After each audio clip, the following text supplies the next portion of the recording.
아까 말씀 중에 그 일본 어민들이 걱정할 부분을 우리가 대신 걱정해주고 있다 이런 말씀하셨는데 그러니까 두 가지 관점이잖아요. 하나는 삼중 수소를 희석해서 내보내는 문제. 그건 이제 알프스에 걸러지고 나서죠. 이 부분은 이제 그 태평양 돌아서 오기 때문에 사실 뭐 처음에 희석해서 버리나 아니면 바다에서 희석되나 같다는 의미시잖아요. 그러니까 큰 문제가 아니라는 거고 또 하나는 알프스에서 제거되기 전에 오염수 있잖아요. 여기는 이제 세슘 등 이런 방사성 물질이 있기 때문에 이 부분도 일본 바다에 만약에 무단 투기됐다면 2011년에서 2013년 사이에 이런 것들은 우리나라에 어떤 영향을 줄까요? 저희가 이미 벌써 그런 영향을 다 평가를 했습니다. 네. 그 해양 환경 방사능 조사라 그래서 이거는 1994년부터 지금까지 매년 한국 원자력 안전기술원 공공기관에서 늘 측정을 하고 있습니다. 네. 그 이유는 93년도에 네. 러시아가 당시 이제 소련이죠. 이 핵폐기를 동해에다가 했던 사실이 발견이 됐고요. 네. 그것도 30년간에 발견했다는 거예요. 무단으로. 근데 비공개리에 그렇죠. 몰래 30년간 러시아가 배출했다. 그렇죠. 사실은 뭐 무단으로 방류를 하든 핵폐기를 하든 사실은 측정해도 모릅니다. 왜냐하면 이게 그때 당시부터 지금까지 그래서 우리나라는 전 세계에서 가장 많은 장소를 심층수부터 네. 표층수, 그다음에 어패류, 그다음에 해조류까지 매년 측정해서 이런 보고서를 내고 있고요. 네. 이 통계가 여기에 다 잡혀져 있습니다. 네. 그러면 지난 2011년부터 네. 지금 2021년까지 데이터를 갖고 있는데 네. 하나도 변함이 없습니다. 아하. 거기에는 플루토늄, 세슘, 스론튬, 요드, 그다음에 삼중수까지 다 포함이 돼 있고요. 잠깐만 말씀 중에 죄송한데 저희도 이제 그 질문 때문에 그 한국 원자력 안전진흥회한테 물었더니 홈페이지를 좀 가보라. 잘 정리가 돼 있다고 설명하더라고요. 저도 직접 그래서 제가 가봤더니 지도와 함께 여러 가지 해점에 대한 바다 위 맞습니다. 지점에 대한 네. 그 설명이 돼 있는데 네. 바로 요걸 네, 말씀하시는 맞습니다. 건가요? 이게 이제 측정 지점이 되겠습니다. 요걸 좀 설명을 좀 해주시죠. 그러니까 여기서 보면 이제 서해부터 시작해서 제주 남해부터 시작해서 그다음에 동해, 그다음에 인근 바다 이런 데를 지금은 다 표층수, 심층수를 다 측정을 하고 있습니다. 물을 떠온다는 네, 얘기죠. 네, 그렇습니다. 그래서 떠와가지고 측정을 해보면 거기서 이제 아까 같은 그런 방사능 물질, 그 특히 이제 핵폐기물이라든지 아니면 원자력 발전소에서 나오는 그런 삼중수소, 세슘, 그 다음에 플루토늄까지도 다 측정을 하고 있습니다. 홈페이지에서 제주도 밑에 저 빨간 점을 클릭하게 네네. 되면 네. 제가 해봤더니 이렇게 숫자가 뜨더라고요. 그렇습니다. 네. 그러면 그러니까, 네. 2022년에 해봤더니 이렇게 나오더라 이게 네네네. 같은데 네네. 의미를 좀 해석을 해주시죠. 저거는 이제 세슘 같은 경우에는 0.8에서 1.7 미리베크렐 1리터당 그 정도가 나오는데요. 저거는 전 세계 어디를 가도 다 나오고 있습니다. 네. 그 이유는 그 핵실험 때문에 그렇습니다. 1960년대, 70년대에 거쳐서 미국하고 소련이 1000발 이상을 핵실험을 바다에서도 그랬죠. 하고 육상에서도 하고 한 것이 지금은 전 세계에 다 퍼져서요. 우리나라 육상이든 전 세계 어느 바다든 세슘이 저 정도 농도로 늘 나오고 있고요. 이 정도면은 네네. 네. 걱정 안 그냥 해도 그냥 물고기 먹어도 그렇죠. 되는 건가요? 그렇죠. 이건 어쩔 수 없이 그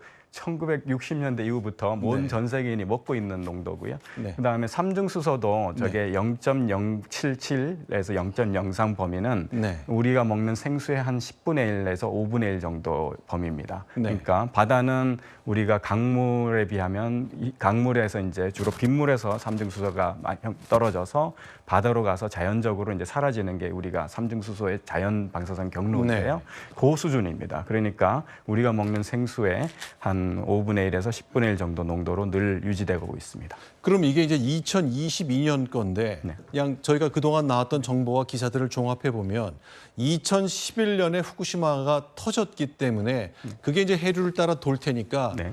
한 2015년 안팎에서는 요 세슘과 삼중수소 숫자가 조금 올랐다 떨어지는 그런 현상이 그런 있었습니까? 현상이 전혀 안 나타났습니다. 예. 그러니까 전혀 제주 안 나타났어요. 밑바다뿐만 아니라 네네, 한반도 모든 삼면을 포인트에서 다 했는데 나타나지 않았어요. 네. 그건 어떤 의미죠? 그 이유는 뭐냐면 이 구로시오 해류가 네. 적도에서부터 일본 쪽으로 올라가고 동해로 빠져나가는데요. 네, 네. 그러니까 우리 같으면 강의 상류에 있다고 보시면 됩니다. 그러니까 일단은 후쿠시마라는 게 여기서 보시게 되면 동해 쪽이 아니고요. 태평양 그렇죠. 북쪽에 일본 홋카이도 열도가 가까운 데 있다면 붙어 있어요. 이쪽이죠. 그래서 이렇게 그러니까 흐르는 거죠. 저렇게 가지고 알래스카를 돌아서 미국을 갔다가 다시 하와이를 거쳐가지고 다시 돌아오는데 한 6 내지 한 10년 정도 걸린다고 돼 있고요. 그렇게 도는 동안에는 보통은 그 1경분의 1 정도로 굉장히 작은 양으로 다 희석됩니다. 태평양이 얼마나 넓냐 하면 지구의 3분의 1을 차지하고 있죠. 그러니까 우리나라 예. 전체 땅의 1600배나 큰 그거는 면적입니다. 네. 거기에 다 희석이 되고 나면 어떠한 방사선 물질도 측정할 수 없는 범위까지 그냥 떨어져 버리고 맙니다. 네. 그래서 이제 차이가 나고 있지 않습니다. 그러니까 어떤 면에서는 우리나라는 가장 그러니까 상류에 위치하고 있다. 그러니까 예를 들어서 하류에서 막 쓰레기 투기를 하고 있을 때 상류에 있는 사람은 걱정하지 않죠. 네. 사실 그보다 하류에 있는 사람이 걱정하듯이 그런 원리라고 보시면 됩니다. 태평양성에선 우리가 일본의 하류에 있다면 우리는 상류에 있는 셈이다 이런 해석을 주셨습니다. 일단 이제 이 얘기를 하셨기 때문에 저희가 좀 나중에 하려고 준비했던 걸 지금 미리 앞서 보여드렸는데요. 또 하나 이제 일본 후쿠시마 오염수에 대해서는 큰 틀의 설명을 좀 주셨는데 정작 저희가 이제 걱정하는 것은 저희가 섭취할 수산물 때문이잖아요. 자, 그럼 한번 좀 검증을 좀 해보겠습니다. 이 내용은 보셨는데 최근에 도쿄 앞바다, 그러니까 후쿠시마 앞바다에서 기준치의 180배에 이르는 우럭이 잡혔다. 이것 때문에 걱정을 많이 했거든요. 그 우럭은 어떤 의미인지 그 얘기를 좀 설명을 좀 들었으면 좋겠습니다. 네, 그거는 이제 방파제라 그래가지고 후쿠시마 우리나라 원전도 보면 당연히 방파제를 만듭니다. 바다로부터 뭐 북저남이를 보호하기 그렇죠. 위해서 그 안쪽에서 이제 시험 조업을 합니다. 네. 그 이유는 이제 얼마나 이제 그 방류수라든지 처리수가 이렇게 막아놨을 때 거기가 나오는지를 측정하기 위해서 계속 시험 조업을 하죠. 요거는 그러니까 판매용이 아니고요. 어민들이 하는 게 아니고 이제 동경전력에서 이제 잡아다가 측정을 합니다. 그러면 아, 잠깐만요. 네. 죄송합니다. 이번에 기준치의 180배인 세슘이 검출된 우럭이 잡혔다는 거는 후쿠시마 앞바다에 어민들이 잡아서 수산시장에 팔려고 한 게 아니라는 아닙니다. 뜻입니까?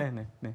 그거는 이제 얼마나 오염됐는지를 늘 보기 위해서 그렇게 하고 있습니다. 네. 그래서 그거는 이전에도 계속 오염된 새로 나와 있습니다. 그러니까 어민이 조업할 수 없는 아주 위험 지역을 이렇게 꾸준히 잡고 있는데 그렇죠. 네네. 그 중에 한 마리가 이렇게 나왔다니. 그러는데 이런 거는 우럭은 자주 나오는 겁니까? 저는 기사로는 근년 들어서 이렇게 본 적이 없었던 뭐 것 최근에 같은데. 이제 관심이 있다 보니까 지금 나온 거고요. 옛날에는 또 중간중간에 일본이 이걸 계속 보도를 하기 때문에 네. 전에도 한번 보도가 된 적은 있었습니다. 그렇지만 평상시에는 우리가 관심이 없으니까 네. 이걸 보도를 안 한 것뿐이죠. 일본 정부의 발표.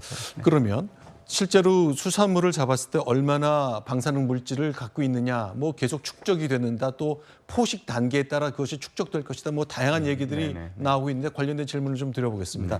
실제로 그럼 교수님은 현장에 가서 바다에서 물고기를 잡아 올려가지고 방사능 검사 그런 측정을 좀 보셨습니까? 네. 그 2015년에 우리나라 이제 식약처랑 그다음 소비자 단체 세 팀하고 저 같은 이제 전문가가 네. 그 당시에 이제 일본의 이제 수산물을 우리가 후쿠시마를 포함한 8개 현을 지금까지도 금지시켜 놨거든요. 그렇죠. 그래서 WTO에 제소가 됐습니다. 자기네들은 이제 2015년쯤 되니까 거의 방사능이 거의 안 나오는데 다 기준치 이하로 떨어졌는데 왜 아직도 수입 금지를 하느냐. 그래서 그때 당시에 우리나라 국민들은 일본 정부가 발표한 수산청이 발표한 걸 어떻게 믿느냐 그래서 현지에 간 겁니다. 그 현지에 뭐 예를 들어서 새벽에 막 그 수산 그 바다에서 어민들이 잡아가지고 내리는데 혹시라도 이제 바꿔치기 할까봐 저희가 새벽 4시에 막 나가가지고 그 내려오는 그 상자 그대로를 하나는 이제 우리나라가 가져오고요, 하나는 일본 수산청이 가져가서 그래서 교차 검증을 한 적이 있습니다. 방사선 그 결과는 어땠습니까? 차이가 없었습니다. 일단은 근데 이 오염수가 안전한가, 해산물이 안전한가는 하나의 문제고 실제 그거를 우리가 안심하고 먹을 수 있냐 또 다른 문제이기 때문에 그렇죠. 네. 그렇죠. 그거 관련된 검증을 해봤습니다만 일단 숫자상으로 그렇게 나왔다는 얘기네요. 자, 그러면 우럭은 통제된 곳에서 나온 것이고 일반 어부가 팔아서 수산시장에 낸 것 중에는 이렇게 방사선 이렇게 있는 거는 있을 수 없죠. 일본에서도 안 나왔어요. 네네, 그렇습니다. 그거는 일본 스스로가 그 어민들을 또 보호해야 되고요. 그다음에 일본 국민들을 보호해야 되기 때문에 기준치 이하를 판매를 할 수 있는 방법은 없습니다. 당연히 기준치보다 물론은 뭐 기준치 이하에서는 약간은 나올 수가 있죠. 예를 들어서 뭐 이게 100베크렐이기 때문에 뭐 그 전에 보면 한 4 뭐 이렇게 정도 나옵니다. 나오는 것들은. 그럼 이제 해산물 이 수산물 과연 우리가 어떻게 섭취할까도 앞으로 뭐 계속 논쟁이 될 것이기 때문에 검증의 작업은 더 필요할 것 같습니다. 그런데 오염수를 바다에 버리는 것이 가장 간단한 방법 같습니다. 우리의 원전도 그렇게 한다 그러고 외국 원전도 다 그렇게 한다고는 하는데 일본은 좀 특별하게 사고가 났기 때문에 특별하게 사람들이 걱정하게 만든 요인이 분명히 있긴 있기 때문에 이 많은 분들이 또 얘기하고 있습니다. 특히 야당에서도 많이 주장하시고 국회에서도 질문도 나오는데 꼭 바다에 버려야 되냐. 그냥 석천호수처럼 인공 호수를 하나 만들어서 일본이 한 30년, 50년 갖고 있으면 안 될까. 이런 의견을 냈는데 이건 어떻습니까? 결국은 이제 얼마나 인체에 들어오지 않게 할 것인가가 제일 핵심입니다. 그렇죠. 그래서 이 호수라든지 강이라든지 뭐 농사용으로 쓴다든지 이러면 결국은 섭취하게 됩니다, 인간이. 네. 그렇기 때문에 그렇다고 해서 바다로 안 가는 것이 아니라 모든 것은 이게 삼중수소 증발하기 때문에 결국은 다 바다로 가게 되는 것이고요. 네. 결국은 어쨌거나 강에 버리던 농사용으로 쓰던 다 바다로 결국은 갈 건데 네. 한번 인간을 거쳐서 인간이 먹고 갈 거냐 아니면 그냥 바다로 갈 거냐의 차이라고 보시면 됩니다. 네. 그래서 윤리적으로 가장 안전한 방법이 이제 그 바다로 그냥 바로 보내는 희석시켜서 보내는 방법입니다. 윤리적인 관점에서도 바다가 가장 낫다는 게 네. 교수님 의견이시네요. 일단 또 질문 그 점에 있어서 이제 의문이 드는 건, 제 생각에는 조금 더 안전한 방법은 일본이 좀 더 가지고 있는 게 아닌가 싶습니다. 예를 들어서 방사능 물질 중에서도 스트론튬이나 이런 거는 반감기가 한 29년 된다는데 그렇습니다. 네. 30년 갖고 있으면은 어쨌든 2배 안전해지는 거 아니겠습니까? 그런 차원에서 본다면 왜 지금 이 시점에 이렇게 논란을 야기하면서 이거 해양 방류를 택할까? 솔직히 저희는 뭐 주변국으로서 납득하기 어려운 측면이 있고 지금도 어쨌든 탱크에 보관을 하고 있는데 물론 이제 좀 계속 늘어나기 때문에 오염수가 그럼 탱크를 조금 더 만들어서 일본이 조금 더 가지고 있으면 되는 거 아니냐?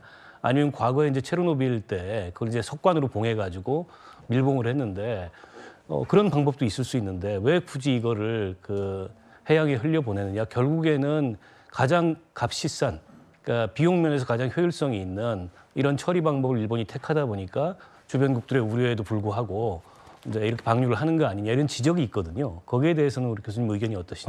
일본은 삼중수소를 제외하고는 다 일본이 스스로 갖고 있는 셈입니다. 왜냐하면 필터를 거쳐서 안 나오는 상태로 이제 나머지만 버리는데 삼중수소는 거르지 못해서 버리는 거고요. 스트론튬, 세슘, 플루토늄, 그다음에 뭐 각종 63종, 64종인데 62종은 그대로 일본이 갖고 있습니다. 그건 안 버립니다. 자기네들 그걸 버리면 당장 후쿠시마 앞바다가 오염이 되고요.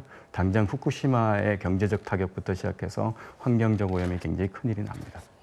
그럼 삼중수소만 해양에 예, 삼중수소만 방류하는 거지 나머지는 자기네 갖고 있다는 뜻입니다. 그 아까 말씀하신 것 중에 그 조업 현장에 가가지고 샘플을 채취하셨다 그랬잖아요. 그때가 2015년도 일본이 WTO에 제소했던 때인가 보죠. 우리가 수입 제한 조치했을 때 그 결과가 나중에 저희가 이겼죠. 수입 제한 조치가 정당하다. 네. 근데 이제 저기서 아무런 그 수치상의 변화가 없는데 그 이긴 이유가 제가 좀 궁금해서 주는 거예요. 그거는 사실 우리나라 국민이 사실 국민 감정적으로 굳이 일본 수산물을 공포스러워하면서 먹을 필요가 없는데 왜 그거를 수입을 강제로 해야 되느냐 그런 결정 때문에 그랬습니다. 그러니까 수치상의 유의미한 변화가 수치상의 있기 때문에 유의미한 한게 변화 아니고. 때문이 아니라 네네. 알겠습니다. 알겠습니다. 자, 저희가 이제 오염수와 해산물에 대한 수산물에 대한 얘기를 해봤고요.